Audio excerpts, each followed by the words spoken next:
अगर भगवान भूत अधिपति भगवान शंकर का स्मरण कर कर, पंचाक्षर मंत्र का स्मरण कर कर अगर आप पूजन में बैठ रहे हैं, लक्ष्मी पूजन कर रहे हैं, तो ये पक्का है अगर हमसे कुछ त्रुटि हो भी गई तो भगवान भोलेनाथ उसको क्षमा कर देंगे। और माता से निवेदन करना, हे लक्ष्मी मैया, हे वैभव लक्ष्मी, हे माता अष्टलक्ष्मी, हे माँ संतान लक्ष्मी, धान्य लक्ष्मी, वैभव लक्ष्मी, प्रतिष्ठा लक्ष्मी, यश लक्ष्मी, कीर्ति लक्ष्मी, आरोग्य लक्ष्मी, संतान लक्ष्मी, हे माँ ऐसी कृपा करिए, आप हमारे घर से रुष्ट होकर ना जाइएगा। ये घर, ये परिवार, ये सब आपका है,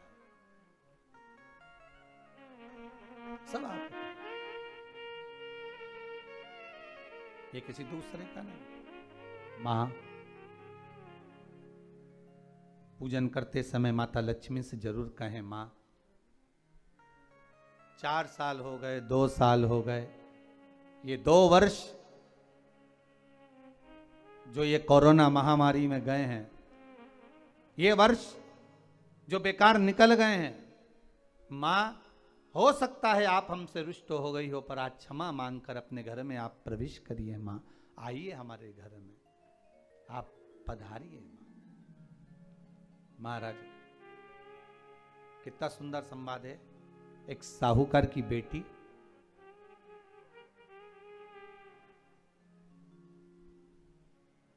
साहूकार की पुत्री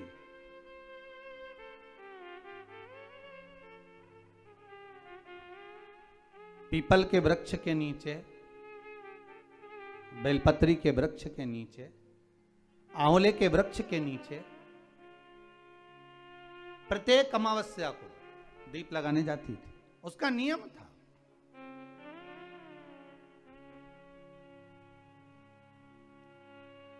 साहूकार की पुत्री प्रत्येक अमावस्या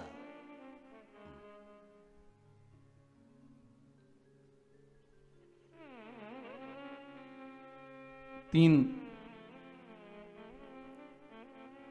दीप, एक बेलपत्री के नीचे, एक आंवले के नीचे, एक पीपल के नीचे लगाने जाते। महाराज आज नारायण ने कृपा कर दी, और क्या कृपा करी कि आज सरस्वती, पार्वती और लक्ष्मी तीनों इन वृक्षों के नीचे जाकर विराजमान हो गई। पार्वती मैया तो पहले से ही बेलपत्री के नीचे है,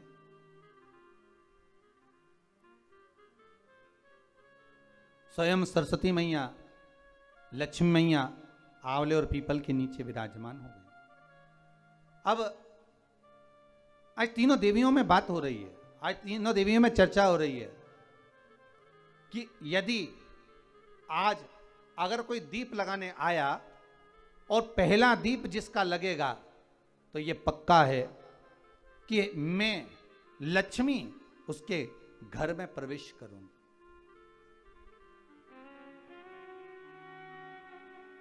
सरस्वती जी बोली, जो पहले बार दीप लगाने के लिए प्रथम में आएगा, मैं उससे अपनी सहेली बना लूंगी, उसको अपनी मित्र बना लूंगी।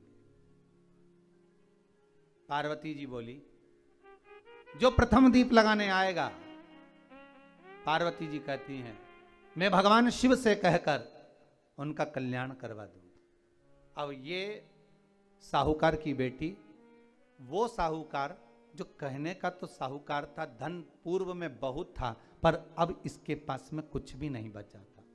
देखिए, सुख दुख तो जीवन में चलता रहता है। आज सुख है, कल दुख है, फिर दुख है, फिर सुख है, ये जीवन में चलता रहता है। भगवान ने दिया, हो सकता है पूर्व में आपके पास में खूब धन होगा, वैभव होगा, सत्ता होगी, फैक्ट्रियां भी होंगी, दुकान भी होगा, धंधा भी होगा, पानी भी होगा, सब कुछ, सारी सत्ता आपके पास में होगी, पर समय की घड़ी किसने देखी है साहब?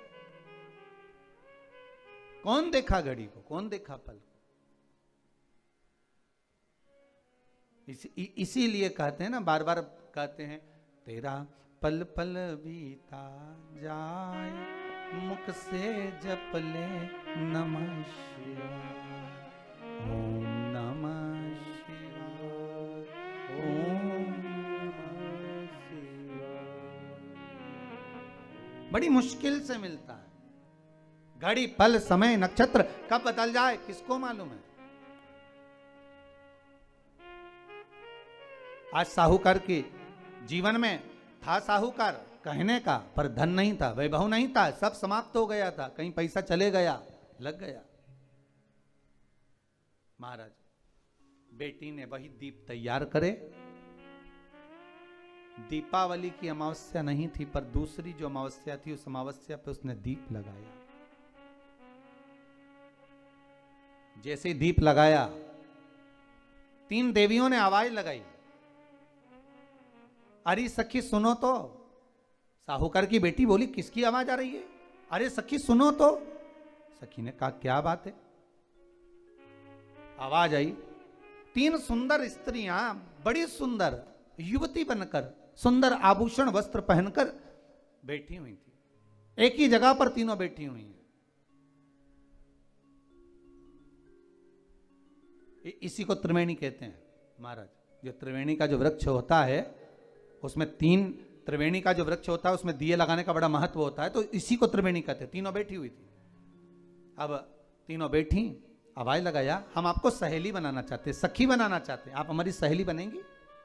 अब इस साहूकार की बेटी को लगा, ये तो बहुत पैसे वाली दिख रही हैं, धनपति दिख रही हैं, और मैं तो गरीबड़ी, और ना जाने में अगर इनकी सखी बन गई तो फिर इनको क्या मुझे देना पड़ जाए, कोई भरोसा है? इसलिए शास्त्र कहता है कि मित्र भी बनाओ तो सोच समझ कर बनाओ। मित्र भी बनाओ तो सोच समझ कर बनाना। ज्यादा धनपति मित्र बन गया तो मन में आएगा कि जब ये घर आएगा तो इसको घृत का भोजन तो कराना ही पड़ेगा, घी का भोजन तो कराना ही पड़ेगा। इसलिए मित्र भी बने तो ऐसा बने कि जो आपके सम्मुख में हो, उसको धन और वैभव से मतलब ना हो, उसको सत्ता से मतलब ना हो, आप उसको केवल आपसे मतलब, आपकी मित्रता से मतलब।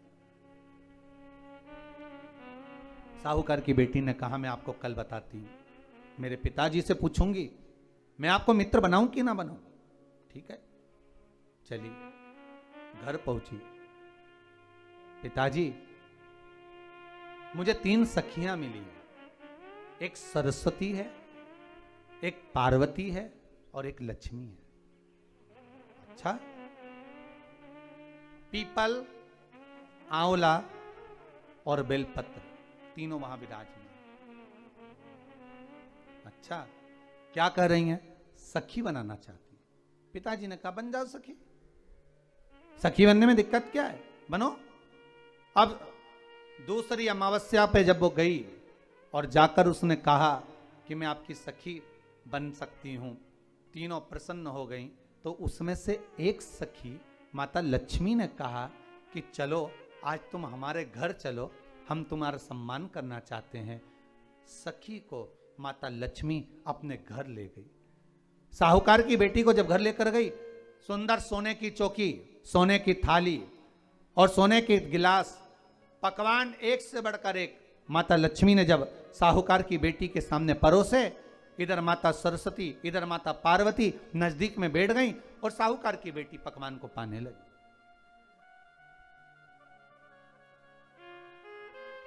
साहूकार की बेटी पकवानों को पा रही है, भोजन ग्रहण कर रही है। अब भोजन करने के बाद साहूकार की बेटी चली गई।